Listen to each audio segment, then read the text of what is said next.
এই ভিডিওটা ছিল 1 জুনের, সেই দিন ছিল ইন্টারন্যাশনাল চিলড্রেন্স ডে।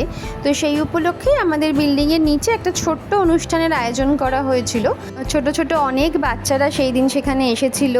কেউ নাচ, কেউ গান, কেউ আবৃত্তি, এরকম নানা ধরনের পারফরমেন্স করছিল। আর রিয়ানকেও বলা হয়েছিল যে কিছু পারফর্ম করতে, বাট ও তো খুবই ছোট, এখনও ওর 2 বছর কমপ্লিট হয়নি, সেজন্য ও আর কি পারফর্ম করবে। তাই আমরা এমনি দর্শক হিসেবে সেখানে আমরা ছিলাম বসে।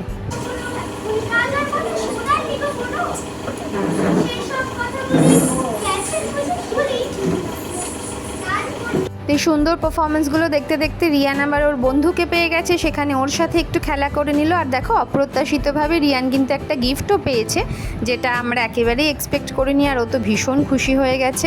আর এই বাচ্চাটাকে দেখো কি সুন্দর নাচছে, উইদাউট এনি প্র্যাকটিস ও কিন্তু এই নাচটা করছিল। আর এখানে অনেকেই ছিল, সবাই আমরা খুব এনজয় করেছি সেই দিনের সন্ধেটা। আমরা ভাবিনি যে এত ভালোভাবে এই প্রোগ্রামটা এক্সিকিউট করতে পারবো। প্রোগ্রাম শেষ হওয়ার পর তো বাড়ি চলে এলাম। আর এই দেখো রিয়ানের গিফটের ঝুলি, এর মধ্যে 3টে গিফট ছিল, একটা কালারিং বুক, কালারিং পেন্সিল আর হচ্ছে একটা সফট টয়। আর তারপরে রিয়ানকে নিয়ে সন্ধেবেলা একটুখানি পার্কে গিয়েছিলাম। পার্কটা তখন একদমই ফাঁকা হয়ে গেছিলো, কিন্তু তাও ওকে একটুখানি দোলনা স্লিপ চড়িয়ে আনলাম। ও তো খুব মজা করেছে। আর সেই দিনের সন্ধেটা কিন্তু আমাদের দারুণভাবে কেটেছে।